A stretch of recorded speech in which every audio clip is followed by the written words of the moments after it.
Welcome to today's Post-G20 Summit update on the US and EU tax regulation. This event is organized by the European American Chamber of Commerce, where Europeans and Americans connect to do business.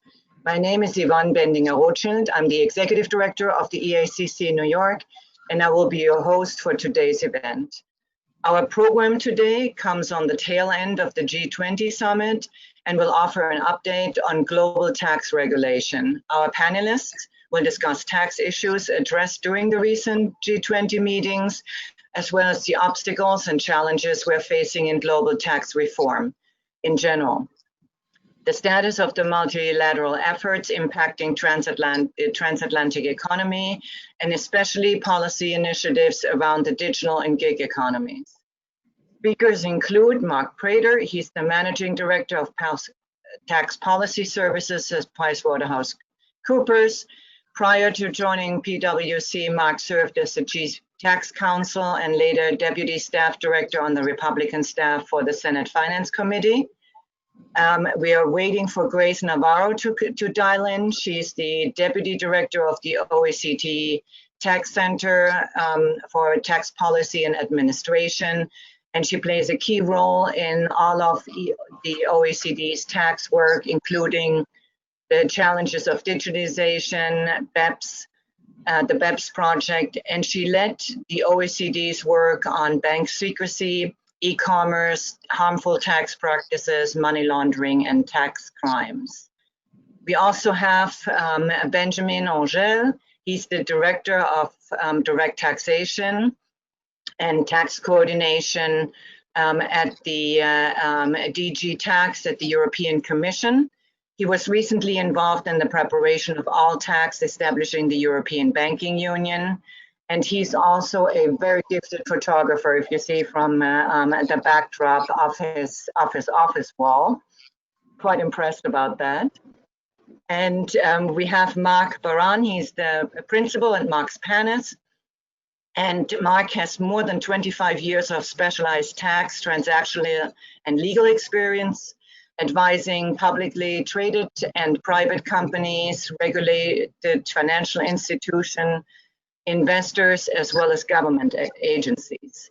It's worth mentioning that Mark also advises governments in developing countries on the design and implementation of tax and financial reform programs. Mark is our moderator for today, and I will hand over the discussion to him. Mark, the floor is yours. Thank you very much, Yvonne, and panelists. Thank you for being here today. We struggled a little bit with the title because this issue regarding global tax changes evolves rather quickly. For those of you who have been following the news, this is an area that you need to pay attention to. I find it particularly interesting because it has all the elements of interest, at least from a tax practitioner standpoint. We have the usual drama. We have technical issues, tax issues. We have political issues. We certainly have fiscal issues. And then, more importantly, we have now logistical issues. And you might even want to put that into the category of medical issues. But regardless, the challenges and or pressures, however you want to look at this, are inherent in here. Certainly the news has been dominated by the digital economy and digital services and how that will be taxed. And I like to refer to it as who, what, where, how, and how much. And that's really what the G20 OECD framework has developed. It's a two-pillar approach. The inclusive framework has been around for the last several years, and there's certainly some significant developments. When Grace joins us, I'm going to ask for a status report on that. We're learning that the consensus is going to, or the effort for consensus agreement has been pushed to a later date. But regardless, this program today is very timely and I think very, very interesting. More importantly, we're going to, at the end of the program, we're going to talk to Mark Prater about the elections and how any particular outcome or scenario might impact this project.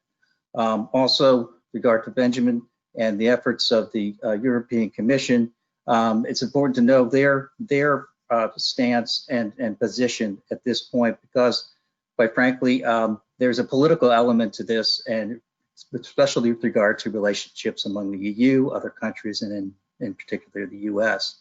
So again, with that, I was going to begin with the OECD. Until they join us, I'm going to start with Benjamin, if you don't mind. Could you tell us, Benjamin, maybe a little bit of history, broad level, because I know we're dealing with issues regarding nexus, we're dealing with issues regarding how much to pay, the global minimum tax, not just the technical issues, but maybe a little history of the goals of this project, and then where the EU stands now with respect to this recent delay. Well, thank you, Mark, and I'm very happy to join you. The project is following from the very beginning a twin track, one where we are trying to share the profit of multinational, or the tax base of multinational companies. Originally, the intention of the European was clearly to address the issue we face with the digital sector, which are different in nature from the one we have in the brick and mortar activity. The difficulty in the digital sector coming from the fact that you can have a complete mismatch between the physical location and the market where the profit are effectively made. And traditional tax systems are well equipped for taxing companies which are physically located in that jurisdiction, but not that well equipped for companies operating from abroad. At some point in the discussion, our American partners have pushed for broadening the scope and having not only the digital sector, since they felt that it could lead to some kind of geographic imbalance in the coverage of the Pillar 1, and wanted to address also what is called the consumer-facing businesses, that is, the more traditional activities in other sectors. This has led to an extreme complexity in the approach, and for this reason, it has been argued more recently that we should probably consider a stage approach whereby the OECD try first to get a system in action for the digital sector and move only at a later stage for other companies. We think it makes sense, if only because operating the discussion on Pillar 1 is challenging technically. If you share profits of a multinational among a large number of jurisdictions, you need de facto some kind of ex-ante agreement between the country concerned. If you do it for digital company, then the number of companies impacted is probably on the low side of the triple digit. If you do it for digital company and consumer-facing companies, then we're talking something about 7,000 to 8,000 companies. So now imagine what it means for tax administration to need to look for some kind of ex-ante agreement between 10 to 15 tax administration for 7,000 to 8,000 companies. It's rather a difficult task, to put it mildly. And against this background, it is certainly better to first get experience with implementing these rules with the digital sector before getting to a possible extension. The second OECD workstream, which is very important and even more important from a financial point of view, is a bit a leftover of BEPS, so it has nothing to do whatsoever with the digital sector. It's about minimum taxation. So we are not discussing within the framework of the OECD setting a minimum rate. That is not what is being discussed, so no country will be forced to change this rate. But we're discussing about setting a set of rate which would allow either the country where the group was located or countries where a subsidiary is located to compensate from a lack of taxation of the subsidiary at group level, or of the flow between the subsidiary and the group in the country where the subsidiary is located. The most commonly discussed effective taxation rate, which would be used as a benchmark, even though it's not agreed yet, it's 12.5%. So we'll probably be somewhere around this area. That would be an extremely important step in fighting the race to the bottom between countries on company income tax. Because if it is not forcing country to change their rate, de facto, it creates a situation where if they don't, the other can somehow use their tax base and overtax the company which are located in that country. It is not that important for the United States since the US have already the GILTI system. The main difference with the GILTI and BEAT system is that the GILTI and BEAT operates on a on a global blending approach. That is, you compute globally the average of the effective taxation, and if you're below a certain threshold, then you tax more. While what is being discussed in the OECD is what is called a jurisdictional blending, whereby we do the calculation country per country. So the OECD approach is more challenging technically, but puts also more pressure on tax haven to change their approach. Because with the US approach, since you average everything, you can very well have countries that keep a 0% rate or a very low rate without suffering from any particular disincentive. While with the approach under discussion at the OECD, if they do it, they run the risk of just losing their tax base and having all the companies located on their territory being seriously overtaxed by other countries. In terms of timing, it's been a bit of a moving target, and that's the challenge we are all facing. To be fair, it is a very difficult discussion, and we're really talking of complete reconstruction of the international tax architecture. So thinking that it could be done very quickly and easily was probably a bit naive. Good progress has been done with the blueprint, which have now been endorsed, but we're not there yet. So this year we were hoping for a deal in spring, then in October. Now it has been agreed at the OECD and confirmed at the G20 that the new target is mid-2021. Right. And from a European point of view, this target has to be interpreted as mid-2021 at the latest. We do not want to enter into a game where we would face an ever-moving target. And the Commission, President von der Leyen and Commissioner Gentiloni have been very, very clear that should we fail to reach an agreement at the OECD, we would table our own proposal and call it a day. Interesting. That brings me to the other issue, which is the political element to this. So given that we're in the middle of elections, which Mark Prater is going to talk a little bit about later, and the trade discussions,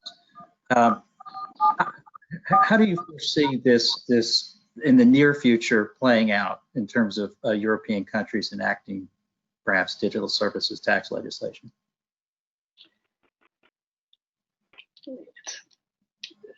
Difficult and important question at the same time. A bit of history first. In 2018, the Commission has made a proposal for a digital services tax. This proposal has not gathered the unanimity which is needed for being endorsed in the European Union. It has been used as a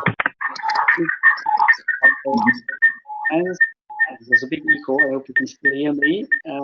France, Italy, Austria, and we have also measures in and Czech Republic and Belgium.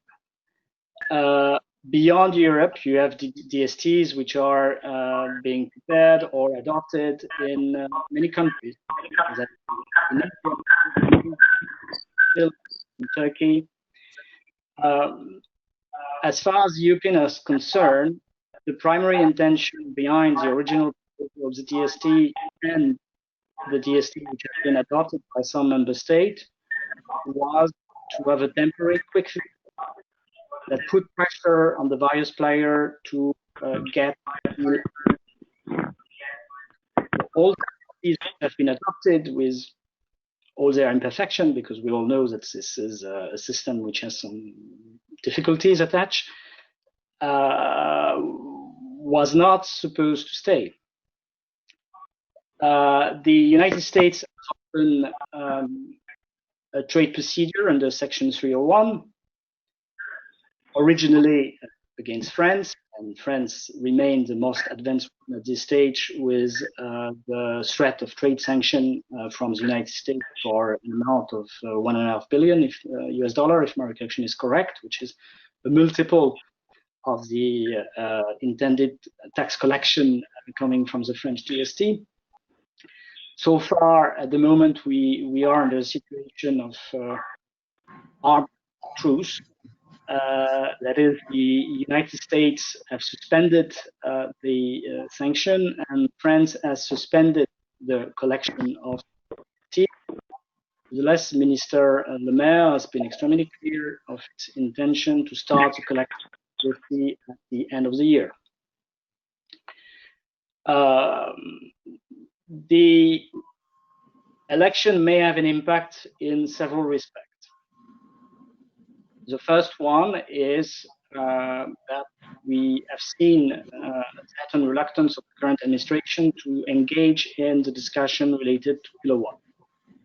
This was already visible at the beginning of the year when we had the ministerial meeting in Riyadh in February, where Secretary Mnuchin has not hidden his lack of enthusiasm for the process. This has been made even more clear in the exchange of letter for the summer, where Mnuchin has written to some of his counterparts asking to pause the discussion on Pillar 1, arguing that there are other priorities, notably because of the pandemic. So if the current administration stays in office, unless there is a big surprise, one could probably assume that their appetite for concluding Pillar 1 will remain limited. The United States have always said at the beginning of the year that they are not against it, that they want a safe harbor, which would be some kind of optionality whereby the companies could decide to opt in within the OECD framework or not. We struggle a bit with this concept of optionality very clearly. The United States have never answered a simple question, which is what would happen for the companies that would not? Do they consider, for instance, that it's legitimate to have DSTs for these companies that would not? That's a key question, and that is a question that is left open. If we have a new administration, it doesn't mean that the US position will necessarily change. That is up to the new administration, obviously, to take a decision.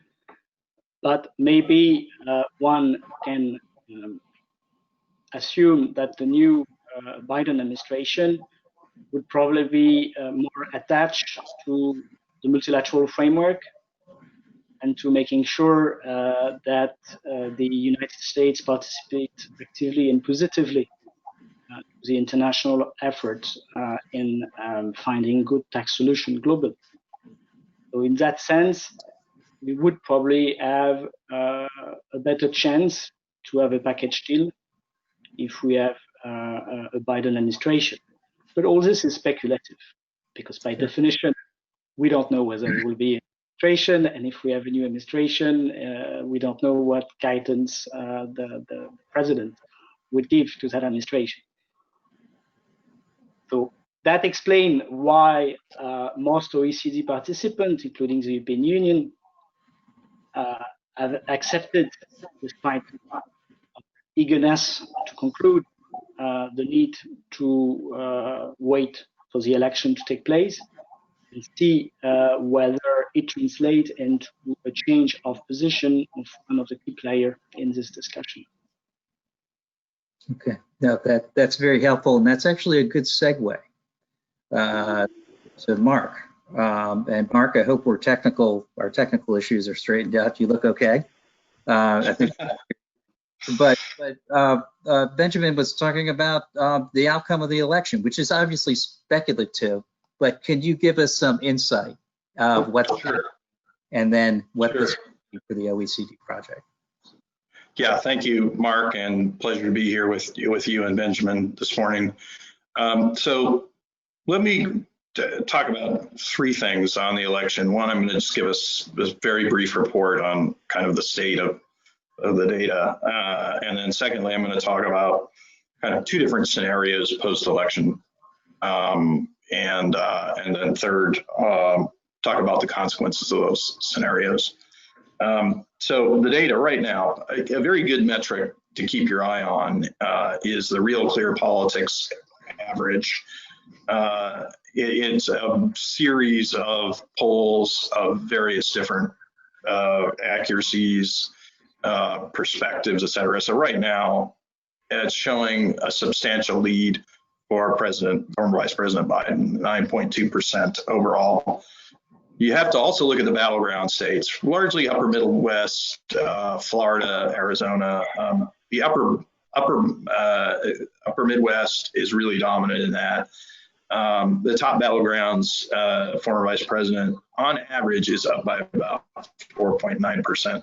And the betting odds substantially favor the former vice president. There's another key race that's going on, and that is in the Senate, the old body I worked in. The Senate right now, the Real Clear Politics average is showing us at about roughly a split Senate, 51-49 Democrats or Republicans when you push the leaning polls. So that's kind of the state of play now, a couple 2+ weeks out. The other thing to look at when you're looking at this data is that there are a lot of uncertainties in the U.S. climate right now. One is the COVID effects on the mechanics of voting. Many states are in a situation that they have not been in before in terms of using a combination of mail-in ballots, more stress on absentees. There is a lot of early voting going on. Anytime you go away from the on-site live voting, there are going to be issues, especially if it's a first-time event. The other thing that I would note in the uncertainties is the substantial resources the Democrats have and have been deploying in the races. Their money advantage is considerable and has played a big part. And then the third uncertainty is, I think American journalists are borrowing a term from the British journalists called, the British journalists talked about shy Tories, shy Tory voter, and that's effects on surprise Tory victories in the late teens. There's a question of the shy Trump voter, and we'll just have to see. There isn't a lot of very good data on what that factor is. Anyway, by virtue of common metrics, former Vice President Biden looks ahead. Democrats should, at a minimum, improve their margins in the Senate and perhaps in the House, and could take control of the Senate. Now, why does that matter? Well, you got two scenarios to think about. One is a status quo scenario, where you still have divided government, and that could come in two forms. One, you could have a former Vice President Biden become President Biden. And then secondly, you could have, and the Republicans keep the Senate, or on the other, you could have the flip. It's more likely, when you look at the polling data, that if there's going to be status quo, that it's more likely that you would have a Republican Senate and a former Vice President Biden, but we'll have to see. And the other is the Democratic sweep. So I think you got to think of those two scenarios. Those are two very different consequences. In the first scenario, on the legislative front, with respect to the OECD work product, with respect to what Benjamin's group, the EU is working on, some of the other initiatives, how the US would respond, there will be, the key thing there is if you have a Biden presidency, is there will be changes in those key policymaking jobs in the administration side. It's very customary for the Treasury Secretary, other cabinet officials, and sub-cabinet officials to leave when the administration changes. So you could have a lot of changes there. On the legislative side, probably not as many changes, but Democrats and Republicans would obviously have to work together with the president to change the code. On the Democratic sweep, you could have substantial changes in tax policy, including how the Congress might respond to the OECD work product and measures that the European Union may pursue.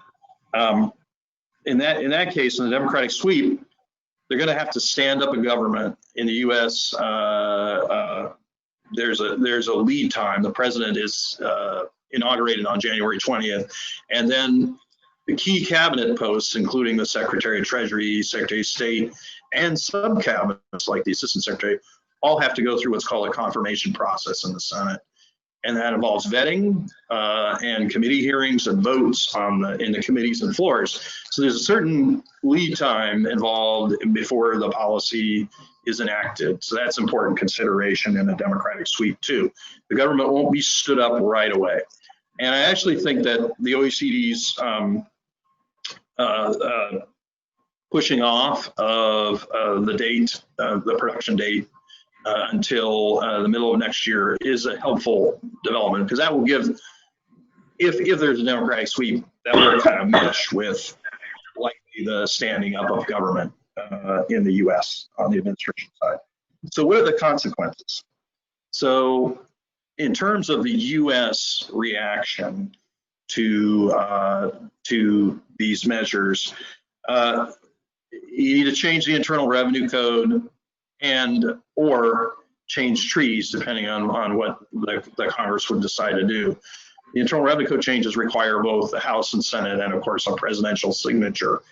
The treaties are a Senate-only exercise requiring a supermajority vote. I will say I want to make one observation, too, about the scenario. The Finance Committee has jurisdiction over trade and taxes and a lot of healthcare. You're going to have a change there no matter what happens in the election. Senator Mike Crapo is likely to be the top Republican, and he is from the state of Idaho, a neighboring state, the state I grew up in, Oregon. Senator Crapo has a long-time tenure on the committee, and so we'll have to see, Senator Crapo articulate what his vision of policy perspectives with respect to these issues and others that come before the committee. So that's something I want to point out. If the Democrats should sweep, Senator Wyden from my home state of Oregon becomes the chairman. And so that will mean a difference in terms of perhaps where the committee stresses. So you have to get the code changes through the Congress. And if you have a divided government, say Democrats are in the administration and you still have Republican Senate, you got to work through these issues. The other thing other observation I'll make is I think the U.S. policymakers will focus on how is TCJA working as planned. That's a continuous exercise through hearings, meetings, etc. So that's an internal thing, internal policy discussion, of course, with conversations with our trading partners, but that will continue. In a Democratic sweep, I think former Vice President Biden has indicated he would change some of the architecture of the TCJA. Of course, that again will depend on whether he has a Democratic Senate on the Hill or not. TCJA there are divisions of opinion on how well it's worked between Republicans and Democrats, and what should be done to it. I'm not going to go into those right now, but that is just something to note. But I do think, despite the differences on TCJA, you will find policymakers on the Hill, Democrats and Republicans, united on a couple points. One, they will look at all of these developments in the context of the U.S. tax base. Having made a substantial change with TCJA on both the business and the individual side, and frankly, with the fiscal challenges that the policy responses to COVID-19 and other factors, there will be fiscal pressures in the out years that they will have to look at. So they will care about the consequences to the U.S. tax base, and so the Treasury Department, the Joint Committee on Taxation, and others that are the experts on forecasts and effects will be important in that discussion. The other thing where I think you will find them have agreement, although it is, as I'm talking really conceptual agreement here, maybe differences about in terms of how they would react to specific pieces of where the project may end up. And that's on the impact on US-based businesses and economic activity. So as you can see right now in the campaign, there is a key discussion going on, and it's going to continue, about whether TCJA helped bring investment into the US and maintain investment in the US, and whether that investment coupled with it with better employment and a better economic result. So I do think policymakers may differ in terms of how they assess the tactics and strategies of TCJA in terms of the policy consequences, but they will be united in having a perspective of ensuring that the TCJA in the next stages carries out its intent, and that, of course, will inform their reaction on Pillar 2 and to some degree on Pillar 1. There's also a mix, of course, with the trade space here. The administration has taken a very direct position in terms of responding through trade, through tariffs and other measures on the tax changes, including DSTs. So that will continue. Again, the degree to which a new administration, if the former vice president is to prevail, the degree to which you might have more active engagement, and I think Benjamin was touching some on this, more active engagement on, with some of the international organizations like the OECD, to the degree to have more interaction, is an open question. I do think the Treasury Department's had a good open channel of communication, been very involved at the staff and the principal level in those discussions. So, but having worked in the Delaware delegation for 6 years myself under Chairman Roth, when Senator Biden was the other Delaware senator, Delaware senators tend to have a kind of forward-leaning view on multinational globalist organizations like NATO, like the OECD, such as the WTO, all of those things. So again, former vice president is a legislator. He has 44 years of service in the United States Senate. If you count, the vice president is the presiding officer. He is a legislator by record. And so, should the voters decide to put him in, that could be an opportunity, even in divided government, for some, a very cooperative legislative activity.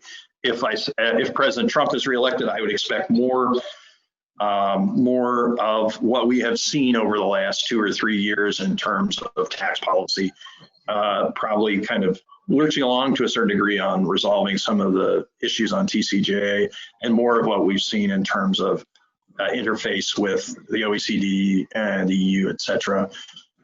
He would be somewhat balanced in a sense by a Democratic House, as he has been in terms of the ability to push those policies. So I want to get those observations out. Again, we're all waiting to see how November 3rd goes, and it may be that we may not know, for instance, the Senate results until January 5th, which is the runoff date for the two Georgia seats. One is a special election, and one is a regular 6-year election. So we may not know actually the majority in the Senate as late as January 5th, which is actually a day or so past when the rest of the Senate changes over in terms of the changes in offices. So I thought I'd share those observations today, and thank you, Mark, for the opportunity to do that. No, thank you. And I was just going to put you pressure here on who you think is going to win. I think you gave us a lot of scenarios, and a lot of data, and I don't know is okay too. But I think you probably have a general idea of where you think this is going. Am I right? My experience is when you look at polling data, if you have a lead outside the margin of error, I'm an accountant by training and then a tax lawyer, but I loved statistics in undergrad. Statistics was like my favorite class, and I think when you look at the confidence intervals in polling and sampling and models and the chi-squared and all the other factors, if you see a lead that's significantly outside the margin of error, that's pretty weighty evidence on the state of the race as of the date of the poll. Be really careful about that. Certainly, you look at the polls right now, and a 9.2% national lead is significant. I think it will narrow. I think that's the pattern of U.S. elections. We are a very divided country. When you take into account leaners and independents, where independents tend to go. If you go look back at 2016, one of the reasons the polls missed the results of a Trump victory and some of the close Senate races going Republicans' way was that a lot of the polling stopped sampling voters significantly on Monday. And there was a block of voters who literally swung the last couple days. And these tend to be voters who are frankly up for grabs. We're a sharply divided nation, so I would expect that the partisan alignments will recompose themselves. Clearly, Democrats are aligned with the former vice president. They're going to vote for the former vice president in traditionally high numbers as percentage-wise.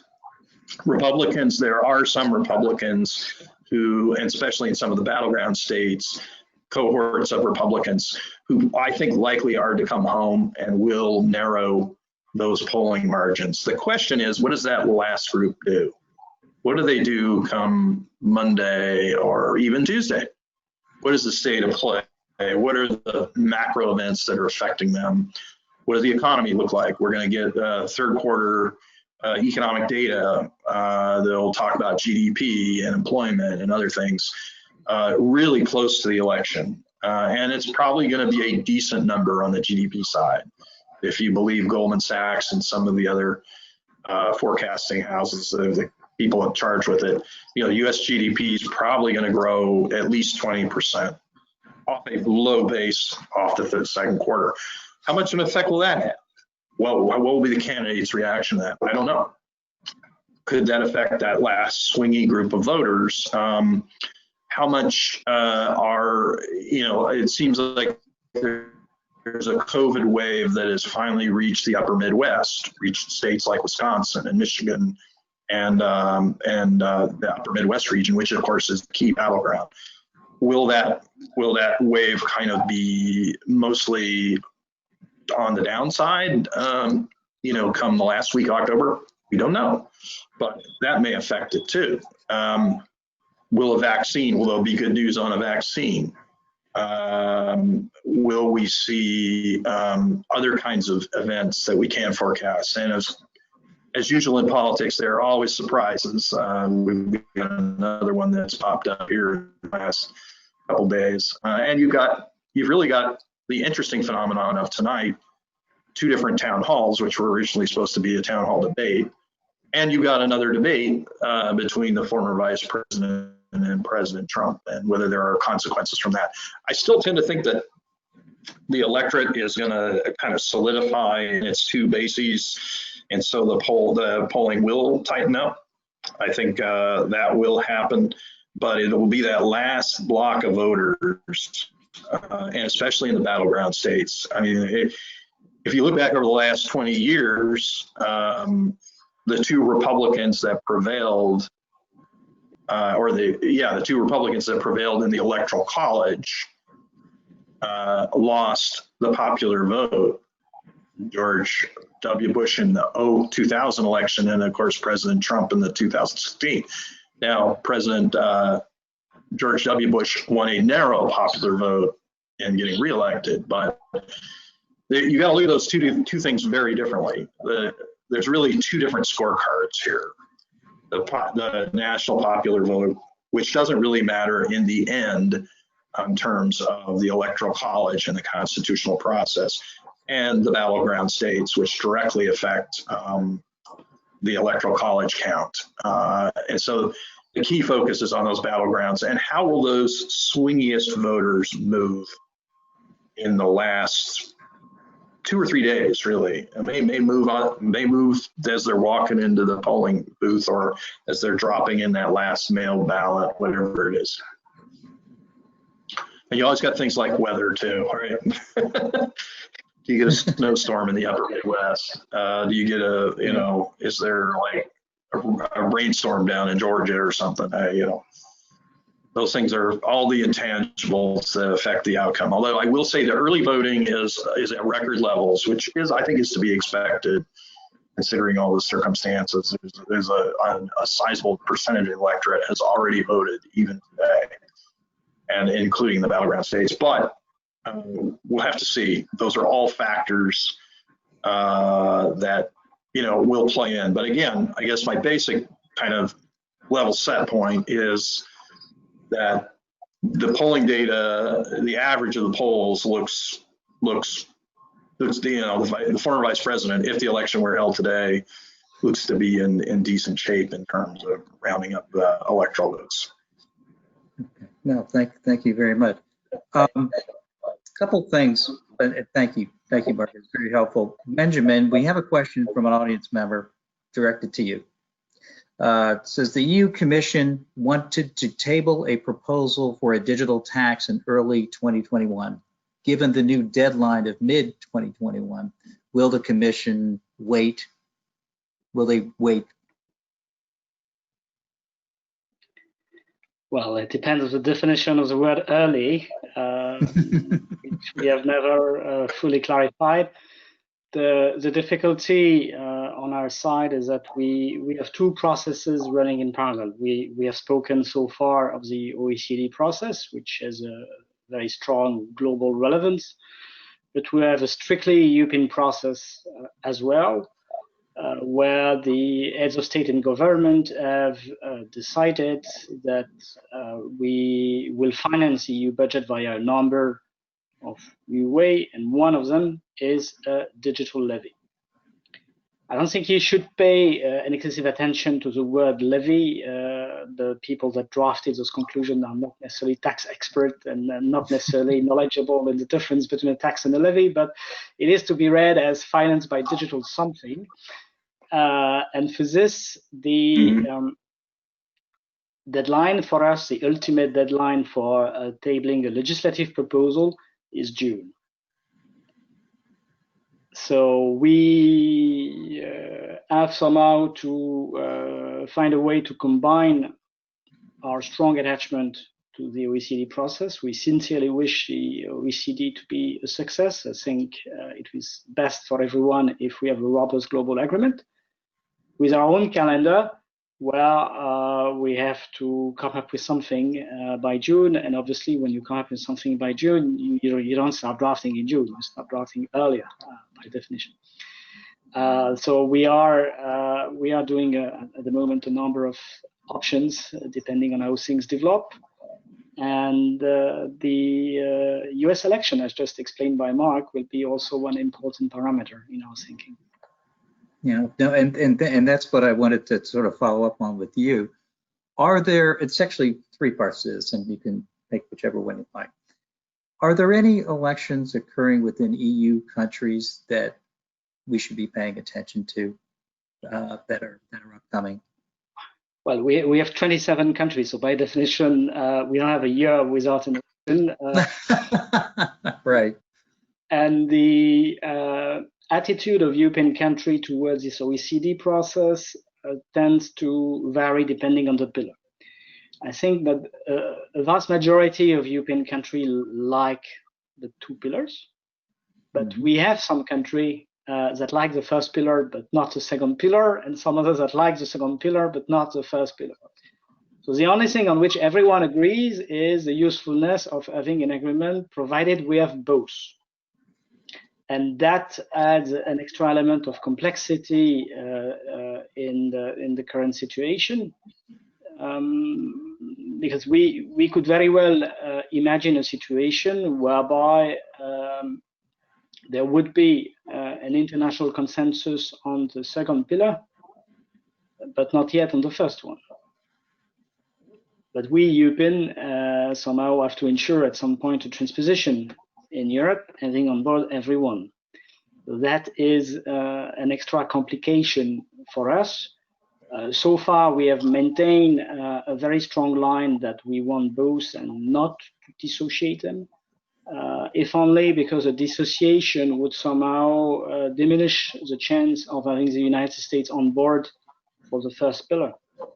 There is no doubt that the United States wants the second pillar to succeed, if only because the OECD countries are willing to recognize a broad equivalence between globe and GILTI. So from a strict investor point of view, the existence of GILTI is a small comparative disadvantage for the United States. So if you have a global agreement, it's good for the United States because it takes out a small comparative disadvantage they have on the pillar two. While by definition, any agreement on pillar one is likely to have a tax impact for the United States because of the importance of the American company in the digital sector. So for the dynamics of the negotiation, seen from a non-American point of view, it is much better to keep the link between the two pillars, even though in terms of content, they are completely disconnected and they have nothing to do with the one and the other. But that gives a big chance of securing a package which is acceptable for everyone, including the United States.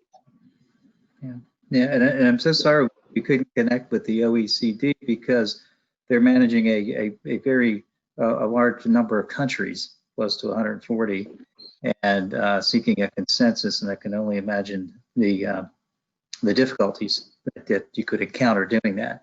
But that leads to my other question. And Mark, I want you to chime in too, if you want to.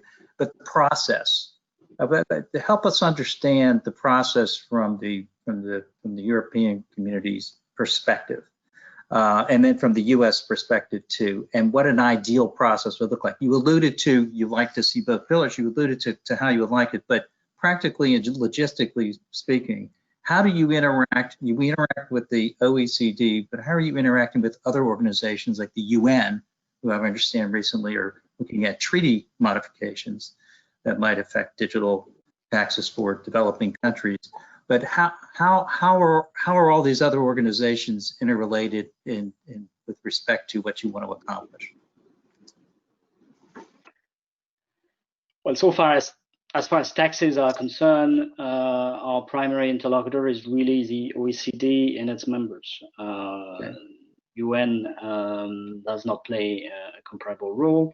We have other dimensions sometimes that we have to take into account. One of them is the trade dimension. Thanks to the action of the United States, obviously there is also a WTO dimension to this discussion on digital taxation. It is very clear that if the United States move with sanction, the European Union will stand by its member state and will defend it. Let's see here.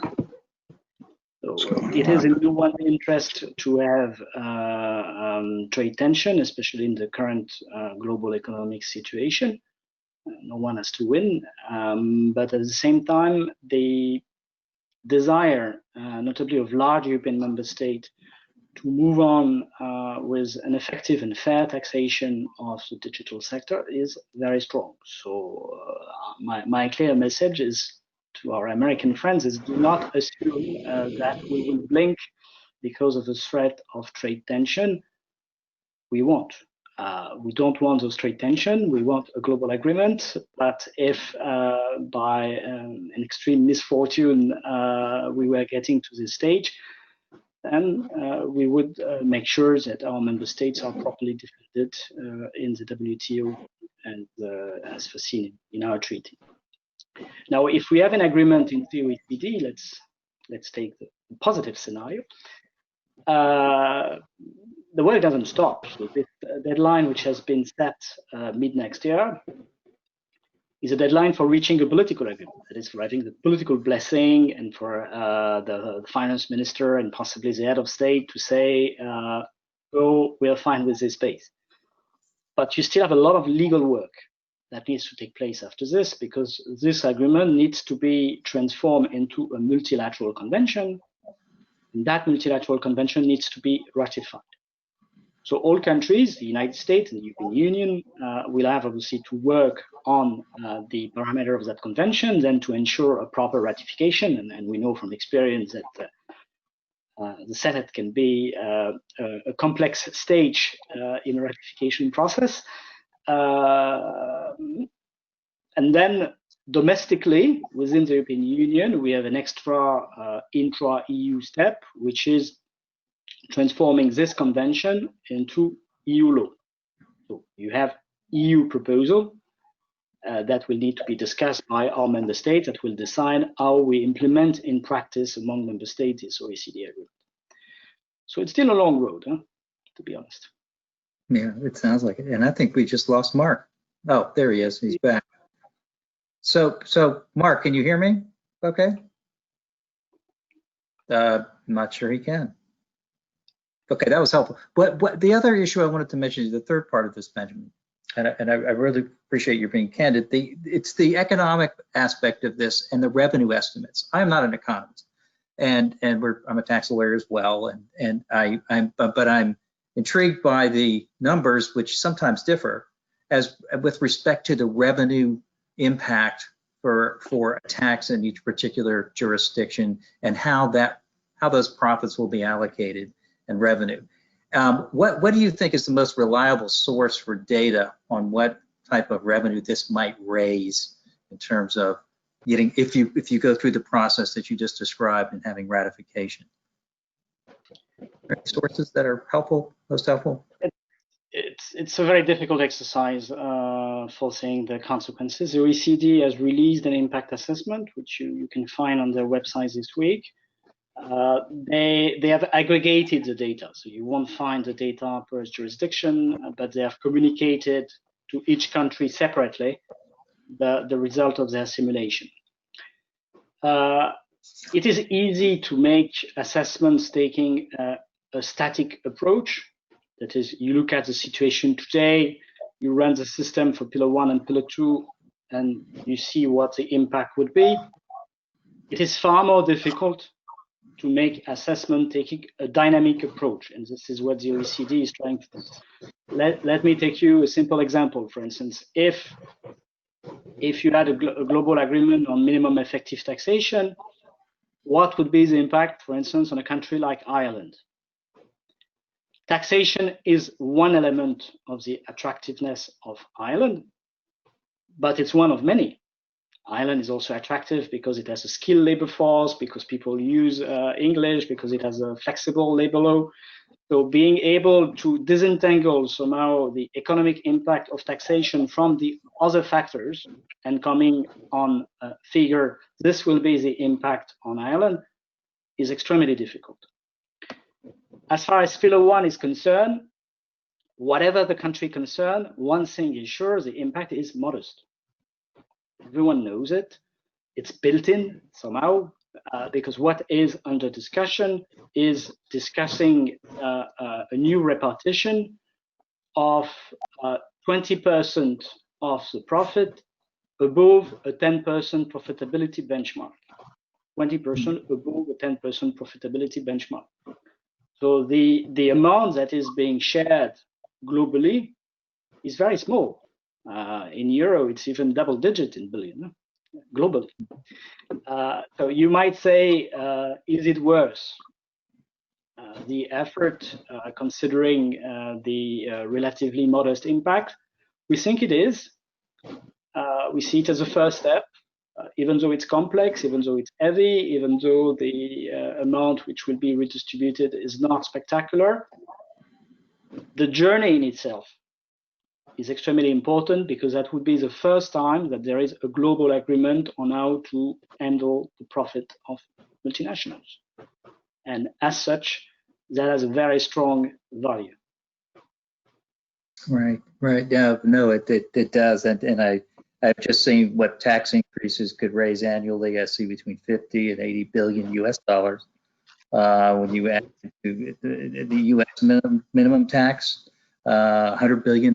So, you know, I just want to know what numbers really make the most sense, which drives a lot of the political, maneuvering, as you might suspect, Mark, and that's what drives a lot of the politics, which kind of brings me, and we only have a few minutes left. And Mark, with respect to the international tax rules that Benjamin was mentioning, the GILTI, the BEAT tax, and so forth, how do you, if we have a new administration, is there a risk that any of these changes could be reevaluated and ultimately impact what the OECD and the EU are trying to accomplish? Actually, Mark, he's speaking, but we can't hear you. So there you go. Whoop. How's this? Can you hear me now? Okay. And the question was breaking up a little bit, Mark, but I think you were asking about the revenue, kind of the ability to estimate revenue and make evaluations from the policymakers' perspective. So in the U.S., we have really two key revenue estimating groups: the Office of Tax Analysis over in Treasury, who I know have had discussions with the OECD as they proceeded through this point, and the Joint Committee on Taxation, which is nonpartisan, serves both Democrats, Republicans on the Hill, and the Joint Committee scores bills and other things, and both keep track of baselines on how policy is working. They will periodically report on that, and then the Congressional Budget Office annually kind of gives a state of play of kind of what the effects on receipts are, the economics, et cetera, and policymakers pay very close attention to that. I think those are the two groups that the U.S. will have to look to, and certainly they have the capabilities to at least inform that decision. And I know the Joint Committee, for instance, are observers and involved in the OECD discussions in terms of defending. So they're up to speed with that. I want to make one comment on the process because we had some connectivity issue. Okay, we have 1 minute, but that's to add to what Benjamin said, if I could. I think in the U.S. there's some the formality of the trade process, trade consultation with the Hill is very helpful in terms of bringing along trade agreements, which of course require a special fast-track procedure and other things in the U.S. I think some of them would help the regular, there is a lot of consultation, I won't say there isn't, but I think the kind of regular expected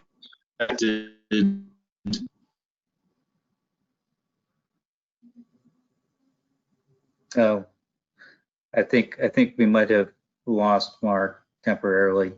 Yvonne, do you want to make some remarks here at the end of the program? I see Yvonne. And briefings that's frankly built into the U.S. fast track system on trade is very helpful. And just as an observer in the tax. Okay. Okay. Mark, we just have a very difficult transmission and technical difficulties, but we are at the end of the program, and I want to thank our panelists. Benjamin, thank you very much for your time and your insight today. Mark, I want to thank you as well for joining us. I'm sorry the OECD couldn't join Yvonne, but Yvonne, do you want to make some any closing statements before we wind up the program? Yeah, thank you, Mark. I definitely will. We will have a continuing. I mean, this is a continuing conversation. So once we have clarity on the election results in the spring, we will definitely have a follow-up discussion on this topic. And I was emailing with the colleagues at the OECD. We're going to bring them in at that point. And with that, we conclude today's webinar. And again, a big thank you to our panelists for sharing your insights. And this is a rather complex issue. And like I said, we will to be continued. I also would like to thank our audience for joining today's program. And a quick reminder, we will make a list of attendees available after the event. If you're a member of the EACC and would like to connect to any of the other participants, we will be happy to facilitate that. And with that, enjoy the rest of your day. Thank you so much.